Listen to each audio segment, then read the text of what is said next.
So before you do any of the exercises I'm going to give you, this is kind of a warm-up. So first we're going to do some joint compressions. That means a little bit of pressure through his ankle, through his knee, and through his hip, so that it gives some feedback to the body, basically, and he can get warmed up. So pick a joint, pick a limb. I'm going to start with his leg here, and I'm going to have one hand down below, so my thumb is down on the bottom of his foot, and the other hand's in the middle here. However, it works, but I want it to have a straight leg the whole time. So I'm putting a little bit of pressure through, all the way through his ankle, his knees, and his hip. I'm just doing 1, 2, 3, 4, 5, 6, 7, 8. And do about 15 to 20 compressions. And then knee up and foot flat on the ground. Same thing. Pressure. I'm just going to have both hands, one around his thigh and one on the lower leg. 15 to 20 little pushes there. You can do the same on the other leg, and then you're going to do the arms. Do this arm, buddy. So to do the arms, I want his arms straight up in the air. And now we're going wrist, elbow, and shoulder. So I'd like to put my thumb in his palm here and keep his arm nice and straight with my other hand. 1, 2, 3, 4, 5, 6, 7, 8, 1, 2, 3. And you'll feel, as soon as you feel like the resistance, that's when you know that you've gotten enough. But it is a little push. So 15 to 20 each arm and each leg. And then the other little warm-up I like to do with him, this is going to help him cross midline or in the middle. It's also going to help build up his tummy muscles and just get this play, his hand touching his knee. And it's hand opposite knee. When you bring the arm up, keep the palm facing inwards. You don't want it facing outwards and up. You want it inwards and up. And down, touch the knee. And do about 10 of these. Went up all the way straight, and then all the way back. And then you're going to switch sides. And then you can switch.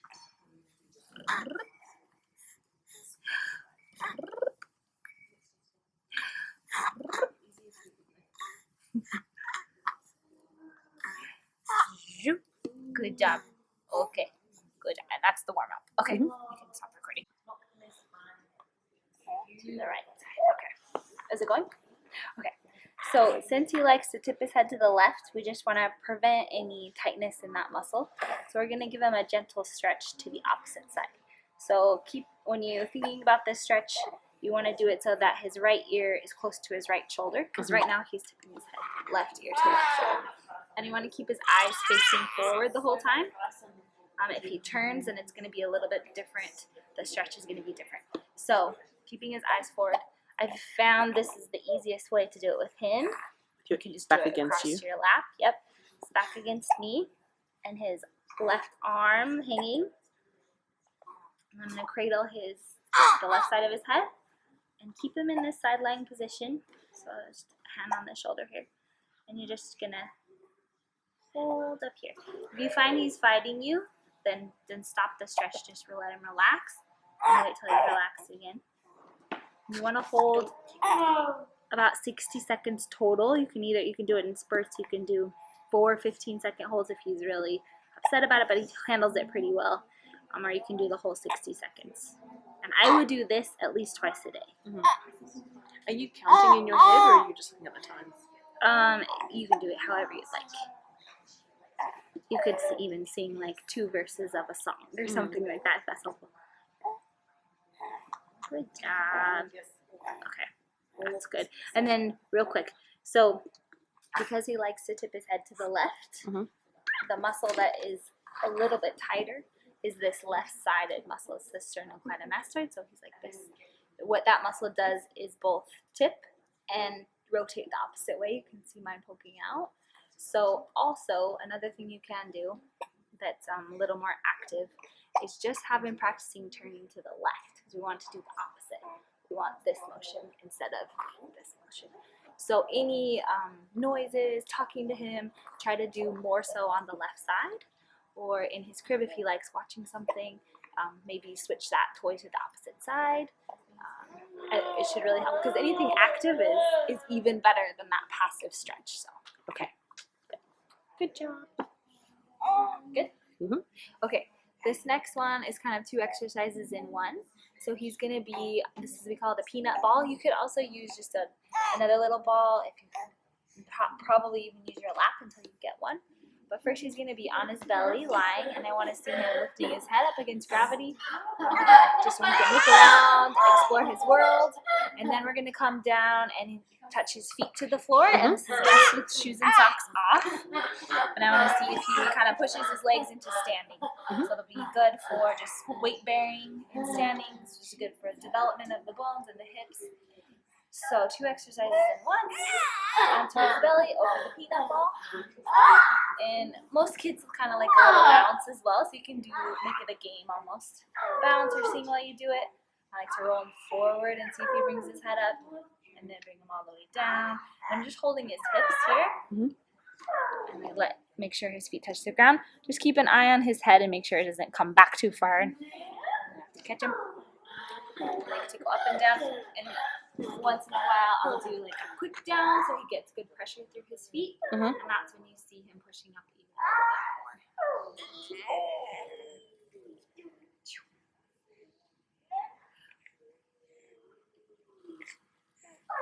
Good lifting. You can even pause while his feet are touching and see if you can get him to straighten out those legs.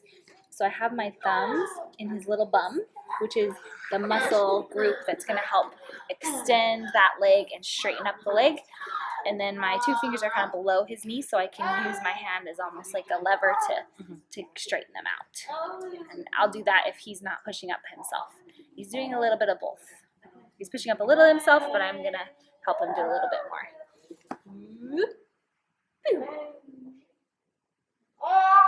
And I would just do this 3 or 4 minutes each time you're doing a little workout with him.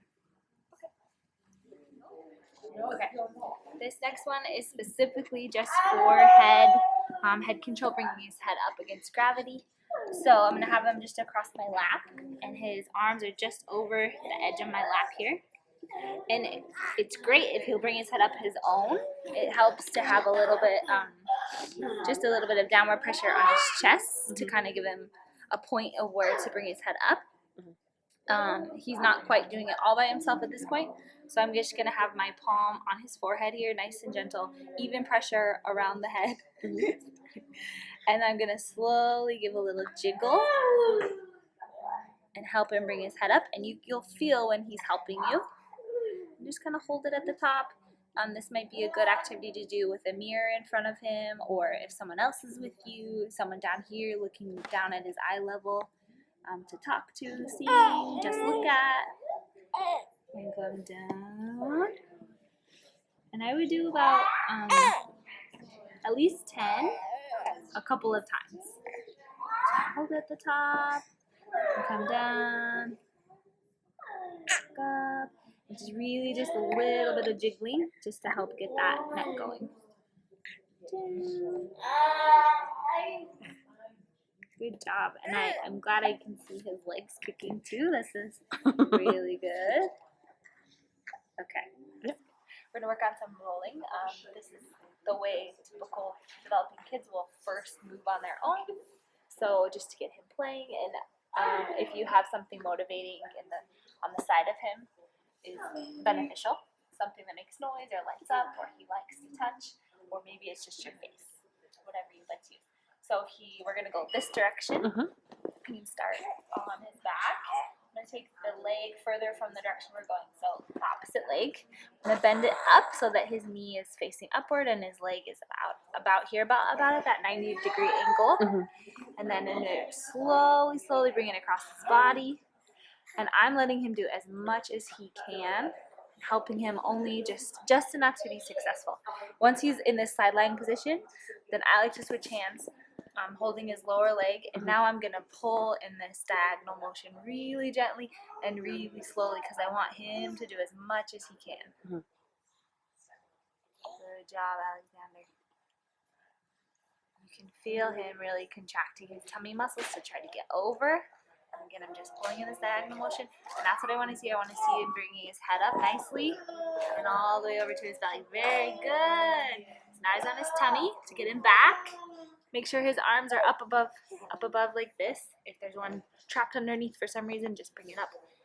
Now again, I'm going to get that opposite leg further from the way we're going. And again, I bend it up so that it's about at that 90. And then now I'm just bringing his leg in this direction. Okay. And I want it towards his bum. And Rolling the bum I'm out. waiting as much as I need. And it's really good when you see him using that arm to push. That's good, Alexander. All the way over. And he only needs a tiny bit of help for that most of the time. And so I would do about 3 or 4 rolls each direction. Make sure you go both directions. The opposite way is just going to be the opposite leg that you're bringing over. Now our movement from lying down to sitting up. Right now I'm using the wedge so that it's a little bit easier versus flat ground. So you can use your wedge at home.